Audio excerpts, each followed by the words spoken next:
Hello again, friends. It's been a minute, and if you thought that I forgot about this series, I did not, because it is time for the Incredible Hulk. Hulk smash! Is that all you got?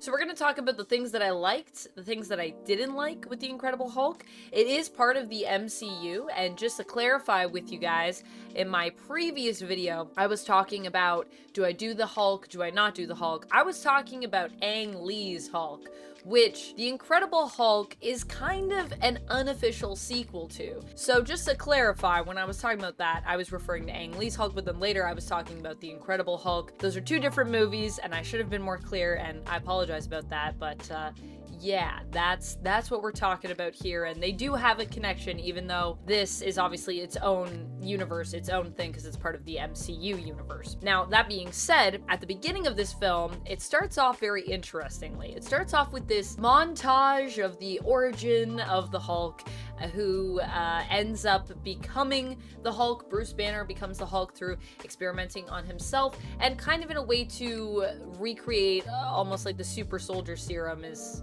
more what happens in this universe in terms of what they're doing. Very much kind of like the Ultimate Universe from Marvel Comics. There's a lot of stuff that just ties back a lot to the super soldier serum with the MCU. And when it comes to this though, instead of us having a super soldier serum, we're getting a gamma radiation, not serum, but just a gamma radiation experiment gone wrong, which is what turns Bruce into the Hulk. Of course, he never knew what he was really working on. He didn't know it was weapons. It's not his fault, and he wants to get rid of now this curse. The opening of this movie actually makes me feel like I'm trapped in an ABC, like, opening for a TV series that just doesn't end, it just keeps going on, or like CSI or something.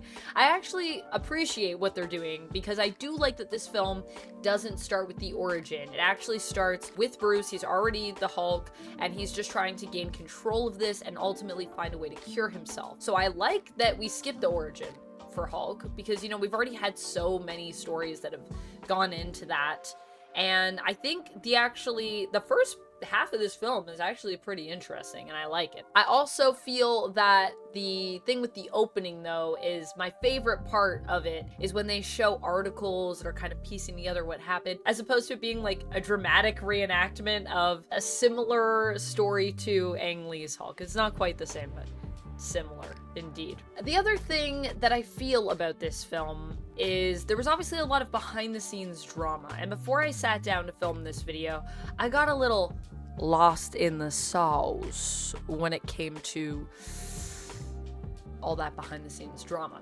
which we'll talk about a little bit. A lot of it centered around Ed Norton in this film, who I love as an actor. I think he's an amazing performer, and with the rumors that he had tried to like rewrite the script and just that he was difficult to work with, he just wanted more creative control. Now, the interesting thing is that he seemed to be pretty in line based on things that have been said after with Louis Leterrier, who is the director for The Incredible Hulk, and it seemed like what they wanted to do, especially what Ed wanted to do, was bring a darker approach to superhero stories, which is also interesting because that is something that we would see with the Dark Knight series that Nolan did, which comes out shortly after, actually, Incredible Hulk and Iron Man.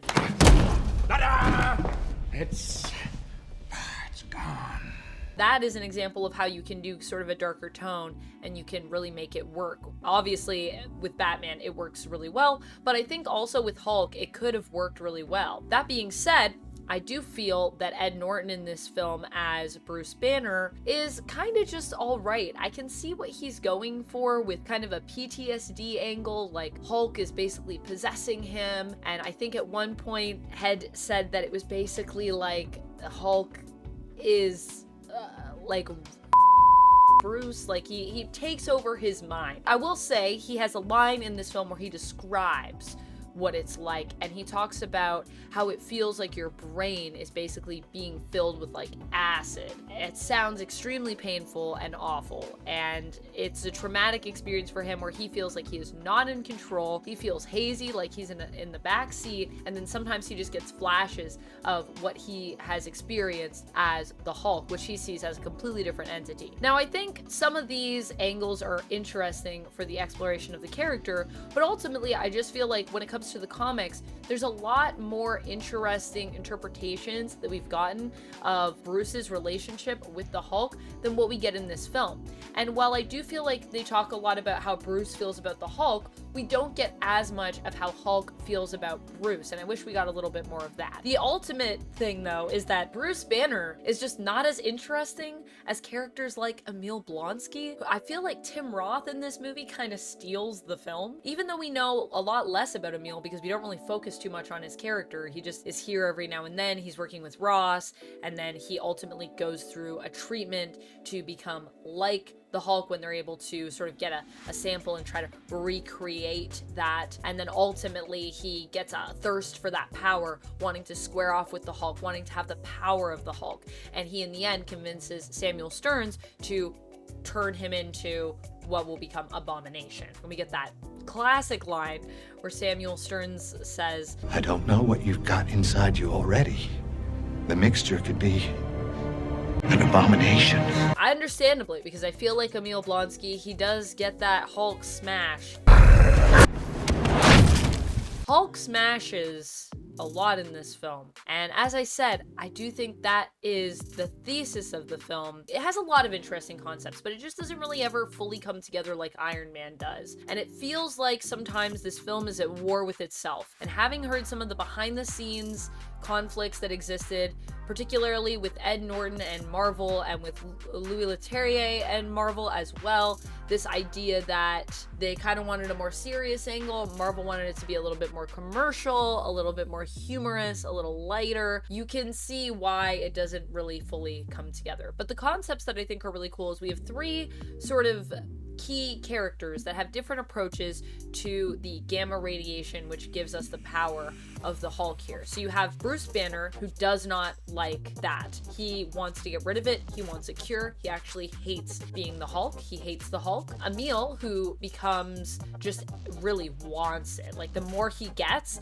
the more he wants. So he is power thirsty in this film and becomes Abomination as a result of that, sort of acting as a kind of a cool dark mirror to our Hulk in the sense of being a monster fully realized, whereas Bruce is kind of trying to fight against the monster that is within him. And then we have Samuel Stearns, who is kind of more the mad science angle. He's like obsessed with the power and just enamored by it and just wants to like learn more about it and study it. And ultimately he goes down the path to become the leader, although, you know, we never really got more of that, but we probably will in Brave New World, which is coming out soon. So curious to see what else we get of the leader. I think all of those elements are really cool, but I just feel like it doesn't say anything unifying ultimately, and it really just becomes a story about Bruce becoming the Hulk. He's on the run, he wants a cure, he gets found, he has a fight, he goes on the run, he gets found, he has a fight,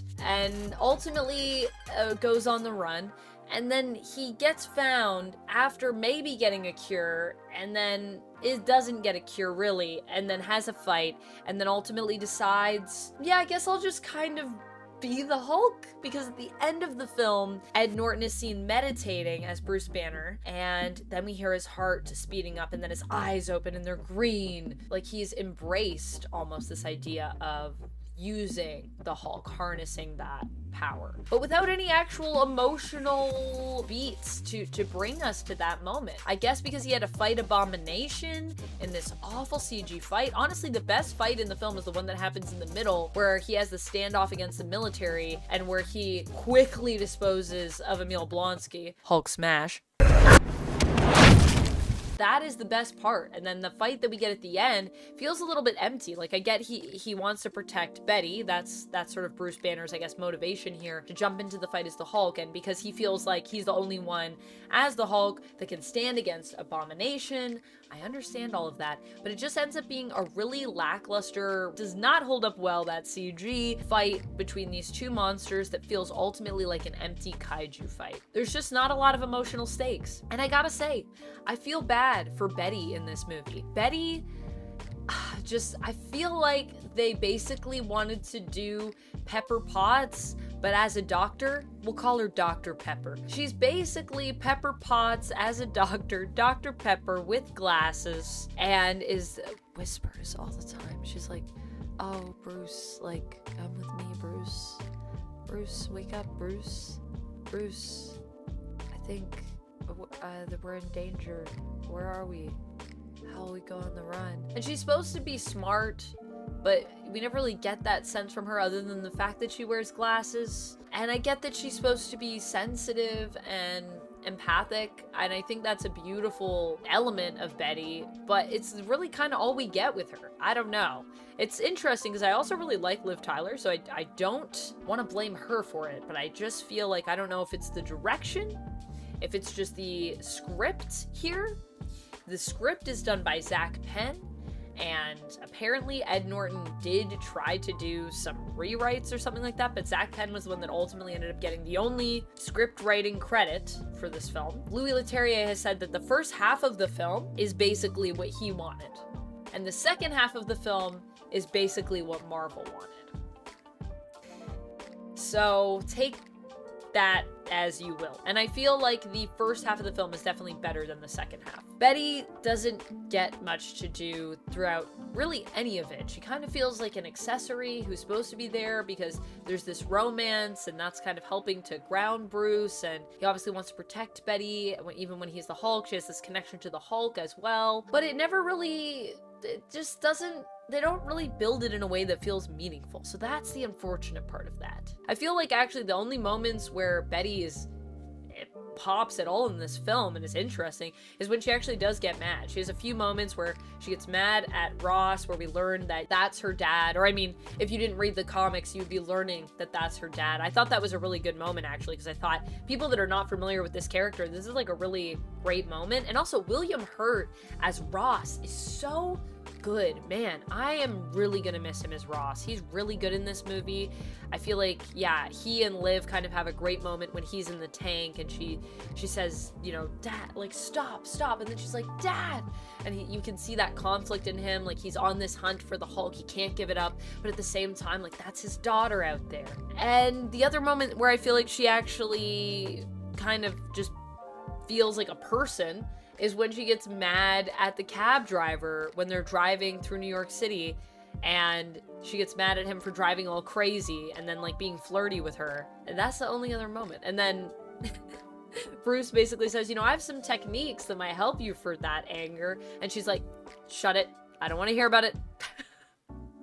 I like that moment as well. Ultimately, this is a film that feels a little bit more chaotic in comparison to Iron Man. There's just a lot of moving parts where it's a chase to a place, to another place, to another place, but it doesn't really feel unified. And that's probably because there was that feud over the tone of the film. I think the moment when I just kind of usually check out of this film is after the fight at the campus with the military. After that, I always struggle to get through the rest of it, and it was, again, a struggle indeed for me to finish it. I even think the fight at the bottle plant near the beginning of the film with Hulk is much more interesting because there's less CG used there. It's a lot more mysterious. Hulk's in shadow.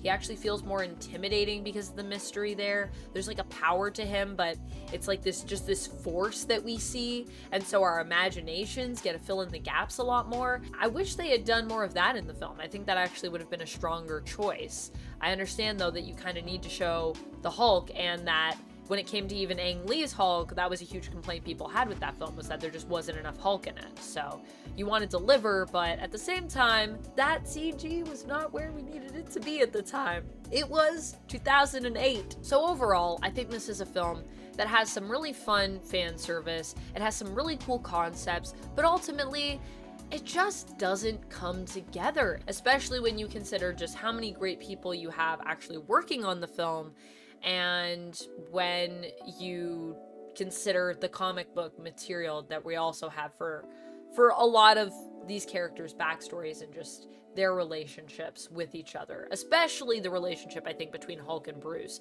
which I just feel they didn't really nail in this, although I appreciate that I think Ed Norton was trying to really bring something to it and really did work hard on this film. I don't think he phoned it in. It just doesn't sing the way we need it to sing. Ultimately, I would give this one a 3 out of 5.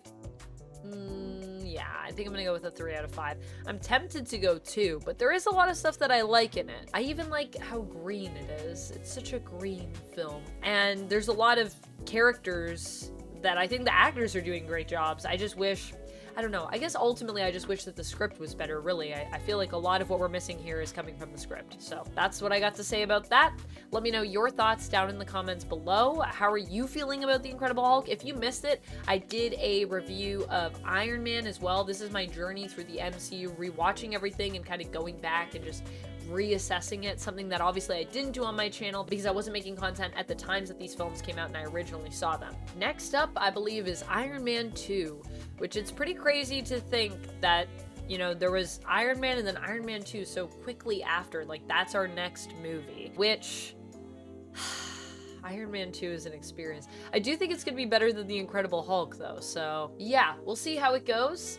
Let me know your thoughts down in the comments below, and you know, if you want to see anything more from me, even maybe in terms of some of the MCU series, or maybe some of the Batman films. I'd love to go back and talk Batman. I love Batman, and something that I've never really done a ton of is diving into the DC animated stuff, so maybe that's a whole thing that we could do together. Could be fun. I'll see you next time, and until then, friends, as always, stay nerdy. Bye!